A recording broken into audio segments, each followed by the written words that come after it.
माँ शारदे को प्रणाम करते हुए मैं अरुण कुमार ओझा आपके समक्ष एक बार पुनः उपस्थित हूँ। आज मैं आपको कोई गणितीय विधि या कोई सूत्र समझाने नहीं आया हूँ। आज मैं आपको एक सच्चाई से अवगत कराने आया हूँ, जो एक फैक्ट है और उस फैक्ट से बहुत सारे लोग अनभिज्ञ है। पहले मैं भी अनभिज्ञ था, पढ़ा तब पता चला मुझे भी। ये फैक्ट क्या है उसको समझने के लिए मैं आपको एक सरल सा उदाहरण समझाता हूँ।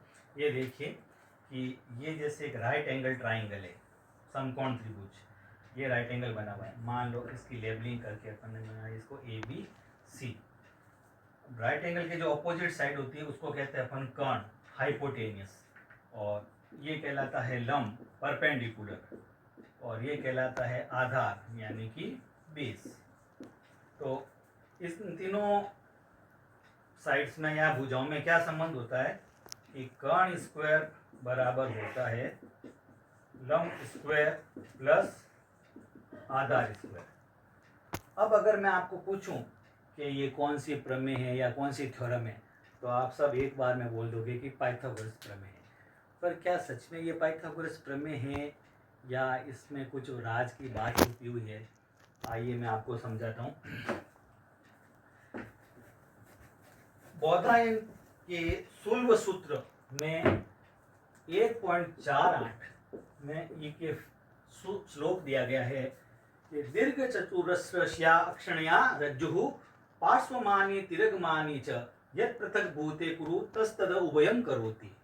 इस श्लोक का अर्थ यह है कि अब एक आयताकार आकृति है आपके पास, इसमें ये विकर्ण है और मान लो इसकी लेबलिंग करते हैं ए बी सी और डी। अब उन्होंने ये कहा था कि विकर्ण को आधार मान के अपन एक वर्ग बनाए और लंब और आधार को भी मान के वर्ग बनाए। तो इस वर्ग का क्षेत्रफल इन दोनों वर्गों के क्षेत्रफल के योग के बराबर होगा। आपको पता है वर्ग का क्षेत्रफल क्या होता है? भुजा इंटू भुजा, यानी कि B D into B D. इसकी भुजा बी डी है इस वर्ग की, तो B D into B D. इस वर्ग का क्षेत्रफल क्या हो जाएगा? A D into A D. और इस वर्ग का क्षेत्रफल क्या हो जाएगा? A B into A B. तो B D into B D क्या हो जाएगा? बी डी का whole square. A D into A D क्या हो जाएगा? ए डी का होल स्क्वायर। और A B into A B क्या हो जाएगा? ए बी का होल स्क्वायर। यानी कि अगर मैं ए बी डी को एक त्रिभुज मानूं तो ये एक समकोण त्रिभुज होगा। और बी डी क्या होगा? इसका कर्ण, हाइपोटेनियस। तो बी डी स्क्वायर यानी कि कर्ण स्क्वायर, ए डी स्क्वायर यानी कि लंब स्क्वायर और ए बी स्क्वायर यानी कि आधार स्क्वायर। यानी कि वो हो गया कर्ण स्क्वायर बराबर लंब स्क्वायर प्लस आधार स्क्वायर। तो बौधायन ने भी तो यही बात कही थी कि कर्ण स्क्वायर बराबर लंब स्क्वायर प्लस आधार स्क्वायर। तो फिर पाइथागोरस ने नई बात क्या कही? मतलब घुमा फिरा के वही बात है जो बौधायन ने कही थी। अब अगर अपन सोचें या देखें तो बौधायन ने ये सूत्र दिया था करीब 800 ईसा पूर्व में, ये श्लोक जो दिया गया है शुल्ब सूत्र में। और पाइथागोरस का जन्म जो हुआ था वो लगभग हुआ था 570 ईसा पूर्व में। अब इन दोनों का अगर डिफरेंस निकालें तो आता है 230 वर्ष। यानी कि पाइथागोरस के जन्म से 230 वर्ष पहले ये बात कह दी गई थी। लेकिन आज भी बहुत से बच्चे, बहुत से लोग इसको पाइथागोरस प्रमेय के नाम से जानते हैं। ये हमारे लिए एक दुर्भाग्य की बात है। ये बात केवल गणित में नहीं होती है।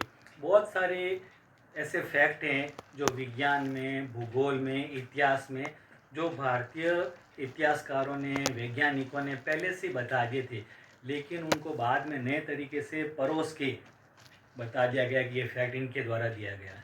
मेरा मुख्य उद्देश्य यही था कि आपको इस सच से अवगत कराऊं। बौधायन ने केवल यही नहीं कहा था, बौधायन ने बहुत सारे ट्रिक भी दिए थे। उन ट्रिक की सहायता से हम किसी भी समकोण त्रिभुज की दो भुजाएं दी हुई तो तीसरी भुजा बड़ी आसानी से ज्ञात कर सकते। वो बोधायन ट्रिक क्या क्या थे, कुछ उदाहरण के साथ आपको समझाना चाहता हूं मैं।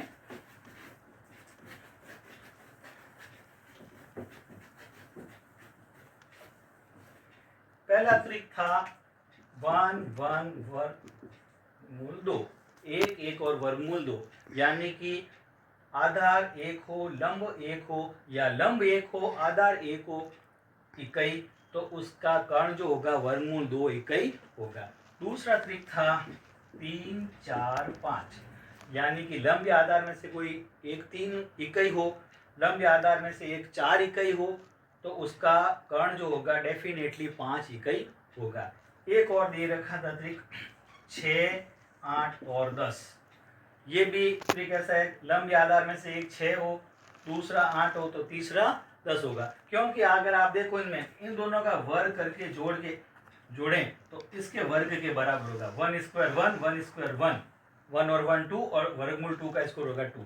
3 का स्क्वायर 9, 4 का स्क्वायर 16, 9 और 16 हो गए 25, और 5 का स्क्वायर भी 25।